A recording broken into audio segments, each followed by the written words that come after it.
I'll introduce. So I think all of us know Dr. Kathy Tuttle, who is a member of our division, clinical professor of medicine, and also is the executive director for research at Providence Healthcare and a regional co-PI of ITHS. And so I'll turn things over to Dr. Tuttle. Well, hello, everyone. Let me turn the screen share on and ask if you can see the screen. Yes, it looks great. Okay. All right. Well, thank you very much. Really enjoyed the first presentation, and now we will do a little bit of a pivot and talk about incretin therapies for both kidney and heart protection in patients with diabetes and CKD.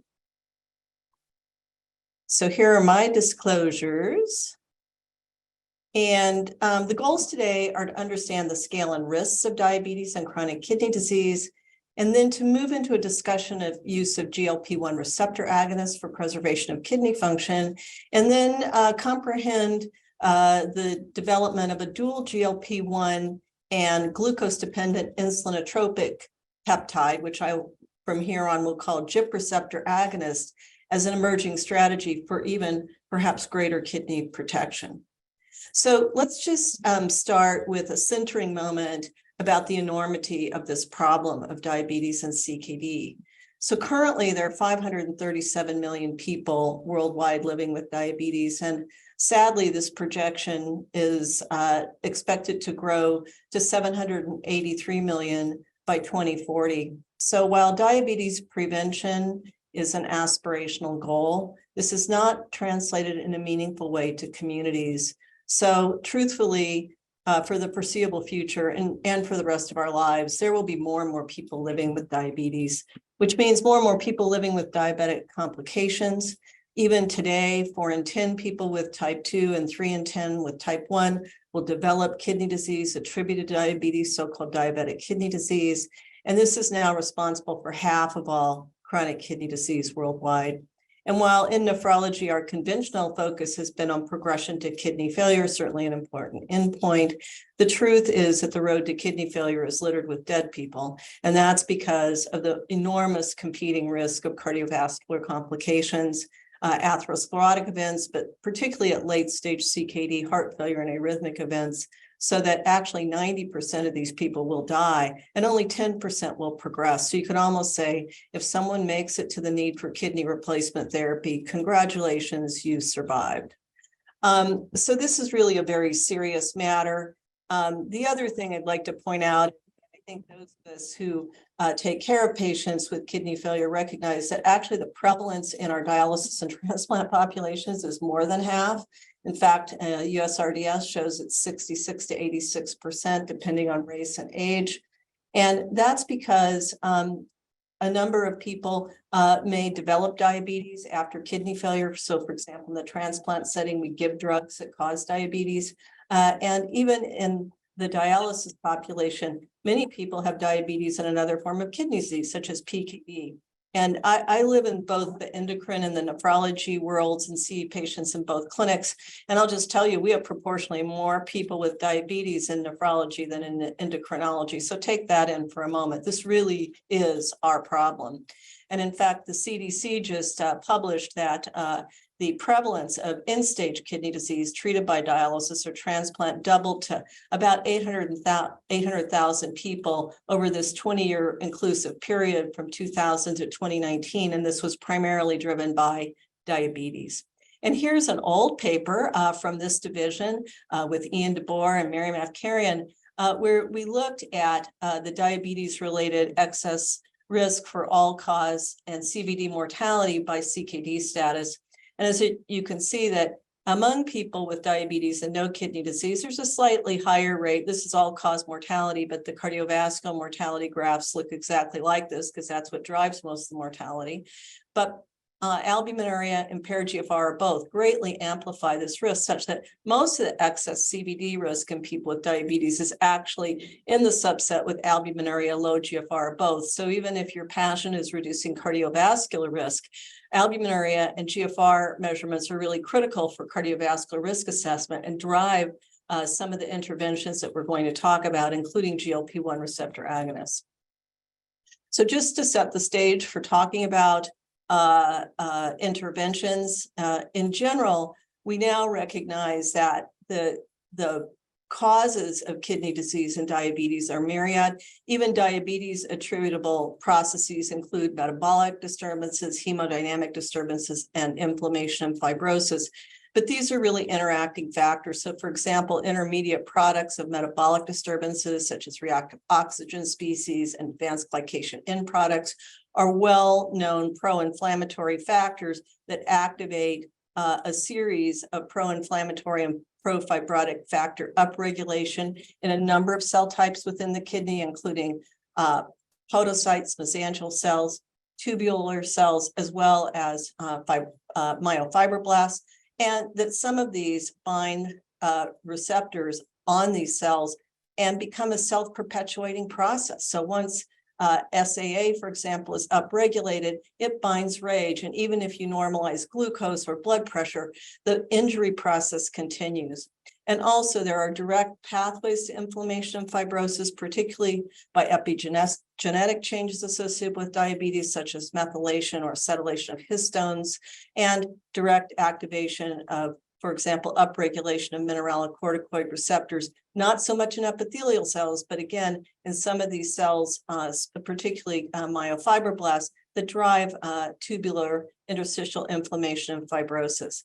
And then, of course, there are many other aggravating factors. We just heard a great talk about ApoL1. And in diabetes now, although it's not a primary cause, people who have the variants that were just discussed also are at higher risk of progression, but also, again, other factors that we perhaps are more familiar with, such as hypertension, obesity, and high protein diet. So it's really a multi-pronged problem that will require multiple types of interventions. And what we really need are some of the interventions that may, in particular, address inflammation and fibrosis, because this is so central to the process in general and the feed-forward process that continues. So, for example, we see patients who have good control of glucose and blood pressure after CKD, but these interventions do very little for preventing progression. And that's why we need more targeted interventions that intervene on the self-perpetuating processes.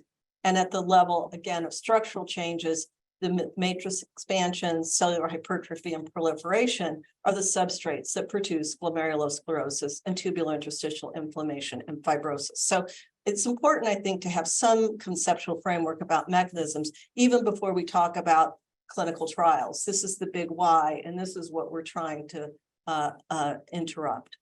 So let's now talk about where do GLP-1 receptor agonists fit in this paradigm. So the cardiovascular outcome trials really have been the gift that keeps on giving. These were mandated in 2008 by the US FDA after the rosiglitazone debacle, where the drug was on the market for glucose lowering. And in the post-market approval phase, there were a number of reports to the FDA about atherosclerotic events and deaths. So the FDA then mandated that new glucose lowering agents would have to perform a post-approval cardiovascular outcome trial to prove cardiovascular safety in order to maintain their position on the market. But the people who planned the trials were very prescient, and they've really delivered the two major breakthrough therapies for us, SGLT2 inhibitors and GLP-1 receptor agonists, because not only were they found to be non-inferior to whatever the comparator was or placebo, they actually were superior in terms of reducing cardiovascular events. And in the case of GLP-1 receptor agonists, it benefits really on atherosclerotic CVD events, and two agents in the class, Liraglutide in LEADER and semaglutide in Pioneer 6, also have a benefit on reducing cardiovascular death. But the major secondary outcomes in these trials, like the SGLT2 inhibitor trials, were kidney disease outcomes. And these agents across the board decrease macroalbuminuria and slow GFR decline from early to even late stage CKD. And I'll show you some data on that, because I think there's a huge unmet need for people with late stage CKD for interventions that will slow progression. And most importantly, the cardiovascular and kidney disease benefits are present even in this super high risk group of patients with pre-existing CKD who are very high risk, remember, not only for progression to kidney failure, but for deaths and cardiovascular events. So this is from the meta-analysis that Naveed Sattar put together about 18 months ago of the cardiovascular outcome trials looking at the kidney disease endpoints. And you can see here the reduction is about 21% with a hazards ratio of 0.79. If albuminuria is not part of the composite outcome, the effect is attenuated, not quite statistically significant. But I'd like to point out, it's always important to consider who's in the studies. These were people with type 2 diabetes selected for cardiovascular risk. Most did not have kidney disease. The trials were 2 years or less. So within a short period of time, we're going to have more albuminuria events than GFR events, allowing us to see an effect, an interventional effect on albuminuria more than on GFR decline in such populations. Also, if we look at the cardiovascular events, again, I'm going to present them together because I think of them together due to the competing risk. And I think it's a really important way that we all need to be thinking in terms of more holistic patient-centered care and treating the whole person in their totality of risks. So if we look at the MACE and cardiovascular death outcomes, you can see MACE is reduced by about 14% and cardiovascular death by about 13%. And note that even in the subgroup of patients with low GFR below 60, the cardiovascular outcome benefits are maintained, irrespective of baseline kidney function. So again, one of the important reasons to use these agents, even now, before the kidney disease trials are done, is that they reduce the cardiovascular risk that takes so many people out even before kidney failure. This is from a paper that just published a couple of weeks ago. We looked at the data sets from Sustain 6 and Pioneer 6 and looked at the effect on GFR slope stratified by GFR. So as I mentioned, most people had normal kidney function, if you will, but there was a subset of patients, about 1,600, who had a GFR between 30 and 60. And while there was an overall benefit on slope, semaglutide represented in blue compared to either a placebo or another active comparator for glucose lowering, but an even more pronounced effect in the low GFR group, which is what we've seen consistently. And the estimated treatment difference in slope over 1 year is 1.06 mil per minute per 1.73 meters squared. And the reason that that's important is we know it work in this paper published by Leslie Inker from the CKD Prognosis Consortium is if the estimated treatment difference over 1 year is more than 0.75, this is highly predictive that the intervention will lower the risk of kidney failure, which is why now that the FDA accepts GFR slope endpoints as a surrogate for intervention. So for example, the FIND CKD study of finerenone and non-diabetic CKD has now a primary outcome on slope. So this is very consistent with a benefit not only on albuminuria, but preservation of GFR.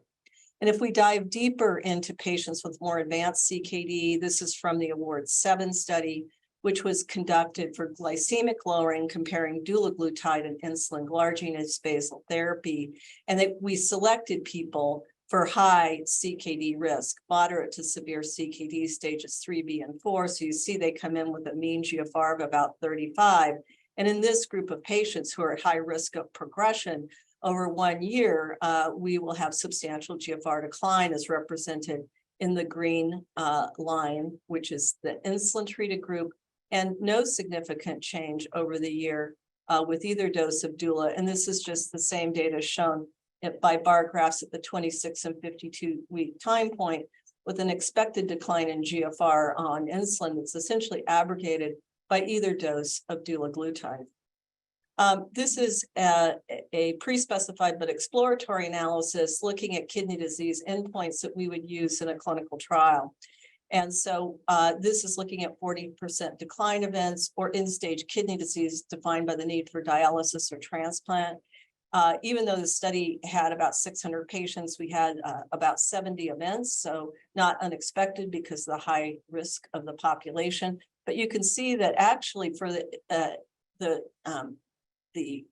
event endpoints, there does appear to be a dose-related effect, which is pretty interesting. And this has been seen in some other studies as well of GLP-1 receptor agonists. And I bring that out because SGLT2 inhibitor effects are dose independent. But it looks like there's a dose dependency for the kidney protective effects of GLP-1 receptor agonists. So this is the highest dose dulaglutide versus insulin, more than a 50% reduction in those events.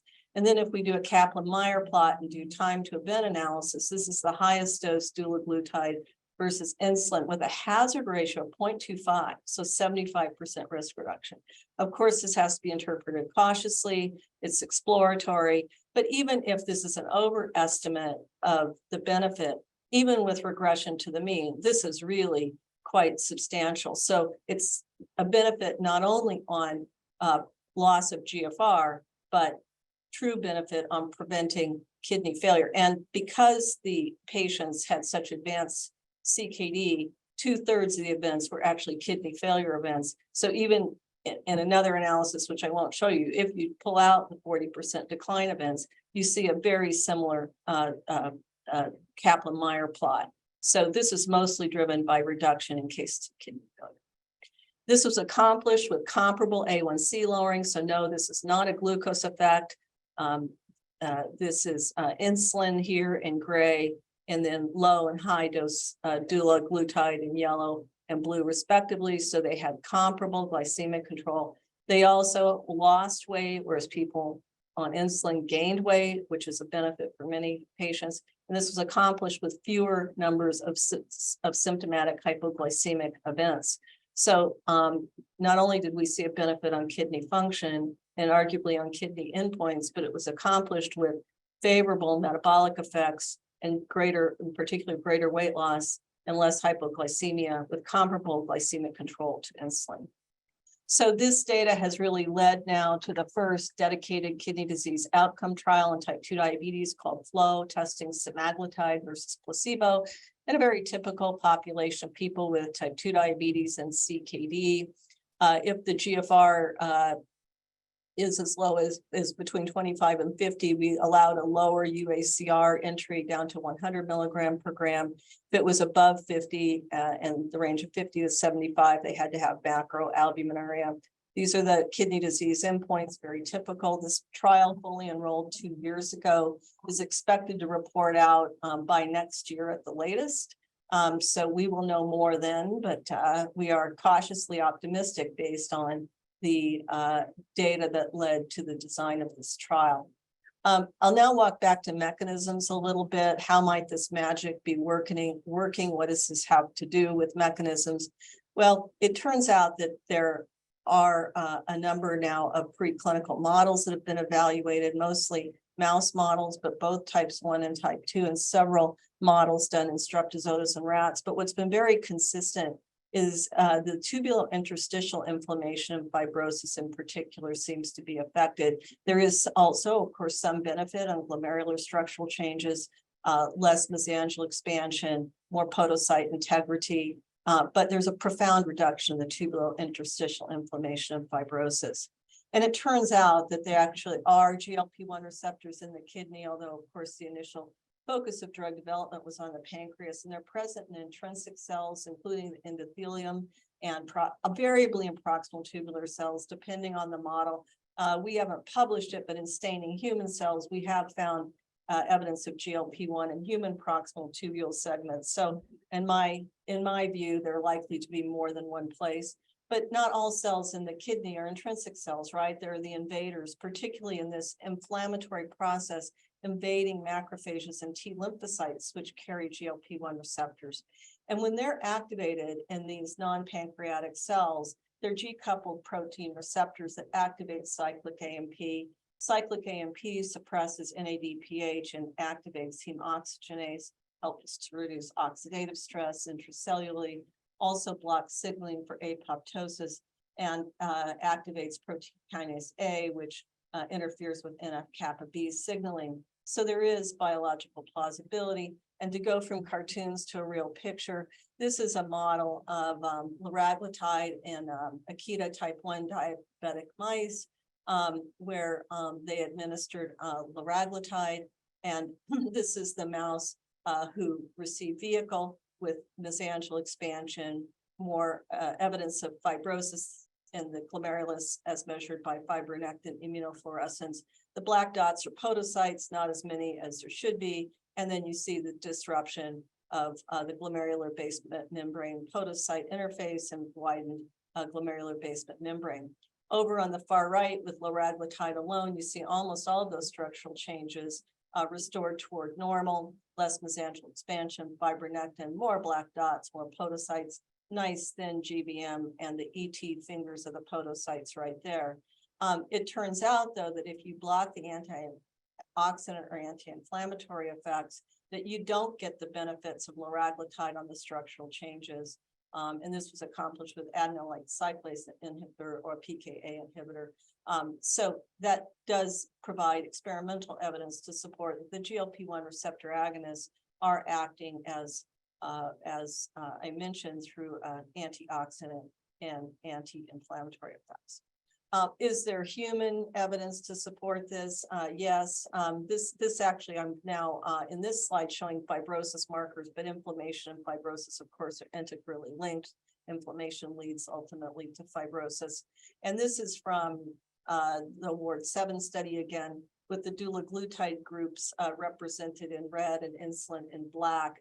And over here, what you can see is that if we look at markers of collagen 3 formation, a marker of fibrosis, that in the macroalbuminuric group in particular, you see suppression compared to insulin. And this is the total group with and without macroalbuminuria, although less pronounced, you still see a suppression of collagen formation based on urine pro-C6 with dulaglutide. And then the opposite, urine C3, excuse me, that was serum pro-C6. That is a marker of collagen formation. Urine C3M is a marker of collagen degradation. And so here you see more degradation in the dulaglutide treated groups, and that is in the group as a whole, as well as in the macroalbuminuric group, which has slightly lower collagen degradation than the group as a whole. But in both cases, you see more collagen degradation as measured by urine C3M, and you see less collagen formation as measured by serum pro-C6. And this occurs both in those with and without macroalbuminuria. And there is a marker, there is a correlation between GFR. So higher serum pro-C6, lower GFR, and higher urine C3M, higher GFR, which is, again, what we'd hope to expect. Again, these are exploratory, but they do support the idea that the mechanisms that have been seen in animal models do translate in a clinical trial to suggest that these are the mechanisms that are contributing to the clinical benefit. So you've probably seen this slide a lot. I'm sure Dr. DeBoer has presented it to you, and you've probably seen it in other meetings. So if we go back to a treatment paradigm, where do GLP-1 receptor agonists fit in?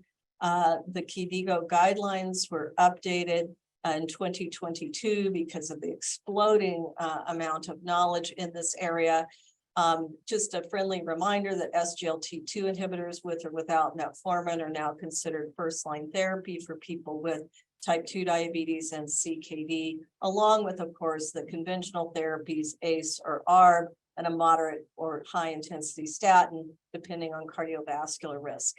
But in patients who have persistent risks, and again, these should be reevaluated every 3 to 6 months and include conventional risk factors, if you will, blood pressure, glycemia, lipids, but also albuminuria and GFR, that this is where the additional risk-based therapies slot in. So KDIGO has recommended a non-steroidal MRA. Currently, that would be finerenone for persistent albuminuria to reduce kidney and cardiovascular risk.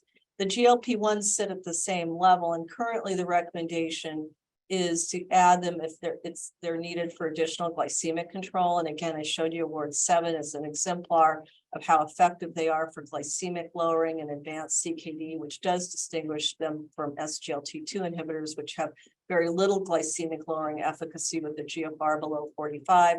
They're also effective weight loss agents, and they're established for atherosclerotic CVD risk reduction.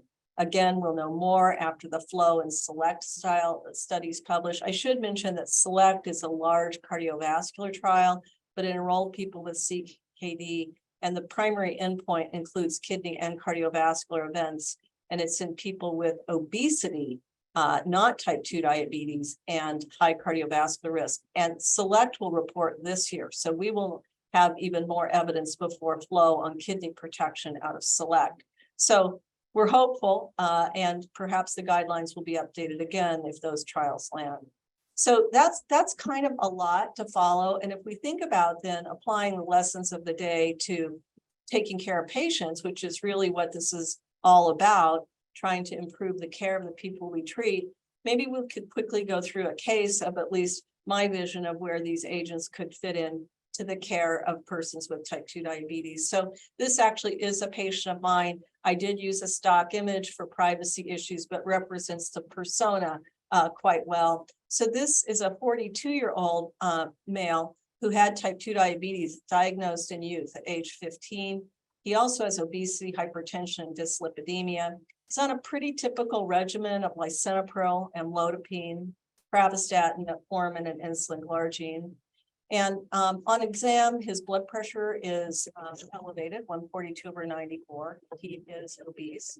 And on his lab work, you can see his potassium is acceptable, but GFR is really pretty low at this time, GFR 23.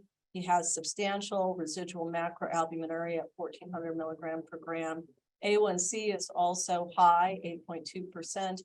Lipid panel is about what we would expect for a person like this. HDL low, LDL less than 100, but not optimized at less than 70. And we do know that even though he hasn't had a cardiovascular event, he does have prevalence ASCVD, because when he had a chest CT done for another reason, incidental coronary calcification was observed. So even without fancy biomarkers, no urine C3M or serum Pro6, we can already phenotype him as having type 2 diabetes with CKD, ASCVD, and obesity. So we don't have an audience response system, but we can do this informally. So let's just ask a few questions. So could glucose-lowering agents be adjusted to optimize his care? And if so, what would you like to do? Would you like to stop the insulin and metformin and start a GLP-1 receptor agonist? Do you want to increase his insulin glargine by 50%? Or do you want to add a third glucose-lowering agent, like a sulfonylureas, let's say glimepiride, to insulin and metformin?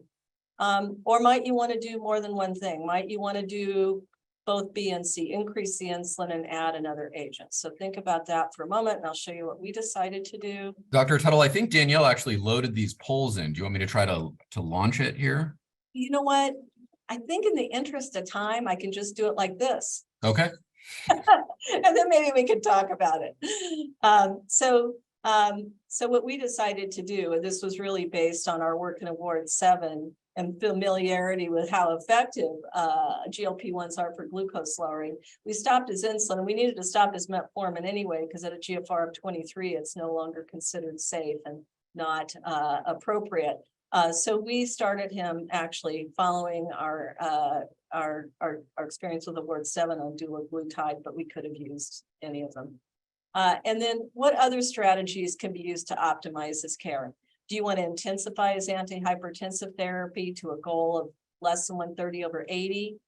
Should we add aspirin and a high intensity statin? Again, thinking again what the totality of his risks are. And do we want to consider also revisiting some counseling about healthy lifestyle, activity, nutrition, and weight management? So of course, the correct answer is all of the above. So, and if we go back to the KDIGO guidelines, that's what they tell us, that we really need to add the new therapies on a foundation of healthy lifestyle, conventional risk factor modification, and meeting established goals for blood pressure, glycemia, and lipids. So let's talk about the future though, because the field is moving so fast that we're now on to what we call dual incretins. So this is the combination of a GLP-1 receptor agonist with a GIP agonist. And so GIP is another pancreatic hormone. It has actions in the central nervous system, adipose, and pancreas tissue. In contrast to GLP-1, it has receptors for GIP have not been found in the kidney as of late. And the main strategy for drug development is to use the dual agonist for metabolic purposes. So this really what I'm talking about is Tirzepatide is the current agent that's on the market. And it was developed with a goal to improve glycemic and weight management compared to GLP-1 agonism alone. Interestingly enough, this drug actually increases glucagon secretion, whereas GLP-1s reduce glucagon secretion. And believe it or not, the drug developed, you want to deal with this in the Q&A, we can, but it appears that actually increasing glucagon may be a good thing in this setting. And there's even further development now toward a third addition, which is actually adding a glucagon agonist itself. So that's even further into the future, but we do have kidney data on Tirzepatide, which I'd like to show you. And this is from the SURPASS-4 study. This published last fall. I think we presented at ADA last year. And it's the first cardiovascular trial done with Tirzepatide. In this case, the comparator was Insulin Glargine. This is showing you the patient characteristics. And again, remember, this is a cardiovascular trial. So the outcomes are going to be, for kidney disease, are going to be earlier outcomes than we would see in a group selected for kidney disease. But be that as it may, about a third had micro or macroalbuminuria, about a quarter were using SGLT2 inhibitors, and about 81% were on an ACE or an ARB. So this is the data. This is post-hoc exploratory data looking at the effect on GFR and albuminuria. So on the right panel, the Tirzepatide group is blue, the insulin is red, and you can see that there's not only a treatment difference, but there's actually suppression of albuminuria, not just placebo corrected, even change from baseline, which is quite substantial. And we also see, again, even in this group of patients who start with a GFR about 80, we still see a significant difference in GFR slopes that's sustained over a 2-year period. And this is just showing a composite kidney disease endpoint. Again, this is like what we did in Award 7, looking at the hazard ratio, which was 0.58. Again, in this population who within a short period, a 2-year period of the study, selected for cardiovascular disease without much kidney disease, the main driver of this was albuminuria. But again, if you walk back to the slope data on GFR, it is highly suggestive that if sustained over time, one would predict a benefit on kidney function. So that's the future. Stay tuned.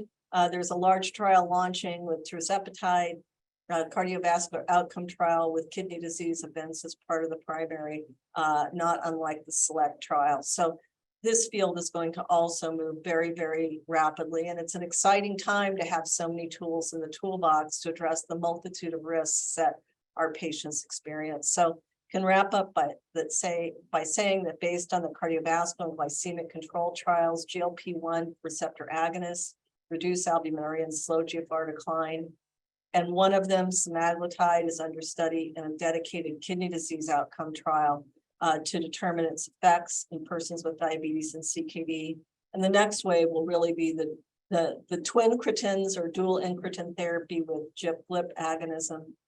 These drugs have profound effects on weight loss in particular.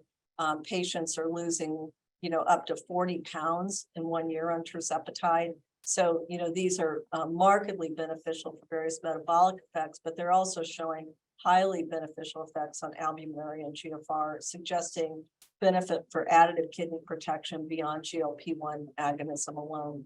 So with that, I'll stop and be happy to hear your questions and have a discussion. Thank you so much, Dr. Tuttle. Wonderful overview and talk. Questions from the group? Thank you, Dr. Tuttle. That was a great talk. So I have a couple of questions. First question is, how much of the albuminuria lowering is from, lessening of mesangial expansion, less podocyte apoptosis through NF kappa B pathway versus blocking the sodium hydrogen exchanger in the proximal tubule and restoration of the tubuloglomerular feedback? So that's number one question. The second question is, at least in animal models, the GLP-1 receptor agonists have been shown to preserve the viability of the islets. So do you see that the utility of these agents, like some in diseases like NODAT, where you're, like trying to preserve the pancreatic function? Yeah, great questions. We really think it's primarily a structural effect on the kidney, not a hemodynamic effect. So I don't know if you were looking closely on the Tirzepatide GFR trajectories. You do see an abrupt decline that stabilizes over time. But guess what? Those were people with normal GFR. In all the studies that we and others have done, if you look at the GFR trajectories, once GFR is low, you no longer see the dip. So yet the effect on preserving kidney function is more pronounced with lower GFR. So the interpretation of that has been that the hemodynamic effect is minimal, and if present, is only probably helpful in the earlier stages. But where we get the big impact is where we see no hemodynamic signal for reduction of hyperfiltration, which was what would happen with restoration of tubuloglomerular feedback. So the leading hypothesis is that it's largely a structural change due to direct effects on inflammation and fibrosis mediated through activation of the receptor, not only in intrinsic kidney cells, but again in invaders like macrophages and T lymphocytes that also drive not only tubulointerstitial disease, there's a glomerular effect as well, although maybe not quite as pronounced. And then, the question on NODAT is really interesting. The one challenge, an area of great interest, is to extend these trials to the transplant population, right? But there's been a lot of resistance, even on the SGLT2 front, for example, from the NIH in doing that trial for a variety of reasons that might be on the scope of this discussion, and industry doesn't want to touch them. But that said, I think it's a really good question. You could certainly use a GLP-1 receptor agonist now to treat diabetes in a person with a transplant.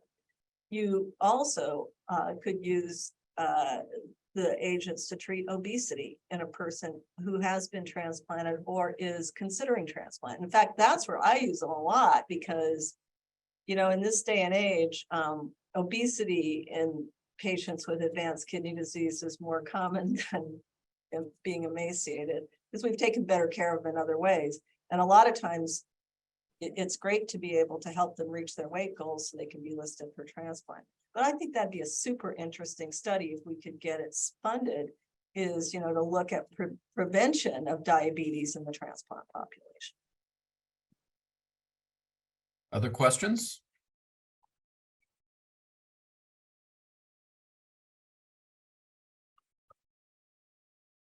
I have one more, but that may be for Dr. Tuttle and maybe for Matt. It's like I became an attending in 2020, and these drugs were exploding. So we have a lot of our patients on these multiple agents, and we send them for fistula placement once their GFR is below 30, but a lot of them have not progressed. And now their fistula is fibrosing and GFR is 18, and I'm like, should I send them for fistulogram or not? And should we, I think, revise the guidelines for fistula placement now, because a lot of them have this slow decline in their kidney function? That's such a great point. I think we should open it up and hear from the nephrologists what they're thinking of doing. Yeah, Matt maybe able to. Well, I'll say from someone who focuses a lot on dialysis, the clinical problem is still that too many people are starting with catheters at dialysis, not that we have too many fistulas that we don't end up using. So that's my perspective, but I think your question is still a good one. But I certainly don't think the lesson should be that we shouldn't get fistulas in advance in people with diabetic kidney disease. Right, and maybe it's more about reassessing the timing.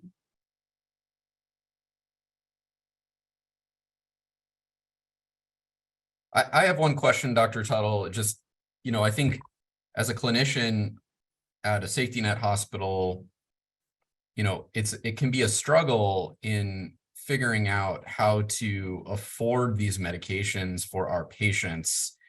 Even when the indication is there and the guidelines are very clear, for example, with SGLT2 inhibitors. So now we're talking about this plus GLP-1 agonists, MRAs, and perhaps other incretin therapies, as you're saying. How do we pay for all of this to take the best care of our patients? And I'm just curious kind of what your perspective is on that. Yeah, I mean, that is the huge elephant in the room, right? Now, here, the good news is that both for SGLT2s and GLP-1s, the prices have been coming down. I mean, they're still not cheap, but they are improving. And again, just sort of jumping over to the SGLT2 side, DAPA is expected to go generic in 2024. So that's just next year. So, that may help a lot. But that said, there is need for policy change, and the DKD collaborative out of ASN is working closely with Health and Human Services, including Medicare and other payers, to have discussions about this. I know I'm stating the obvious to this group. The problem is that kidney care has not been prioritized by either payers or healthcare systems, right? So that, there are other silent diseases that also kill people, but there's a lot more awareness around them, like screening for breast cancer, right? But that's incentivized. And if you're a primary care doc, even pops up on my Epic screen, like, have you done the mammogram? And if you don't do it, there's some consequence of that. And what gets paid for and measured is what gets done. So I do think that there is a need for our professional societies to be very diligent and work on policy change so that we support this care like we do care for other serious conditions.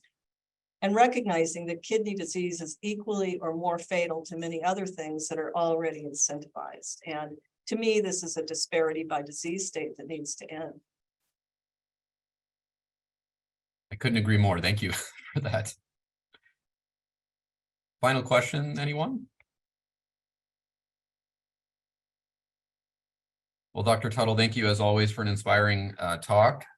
Appreciate you being here remotely, and thanks everyone for joining. I believe Dr. Butler will be back next week to host next week, and then recall that in 2 weeks during the Seattle Public School Spring Break Week, we will not have grand rounds. All right, hope everyone has a great weekend.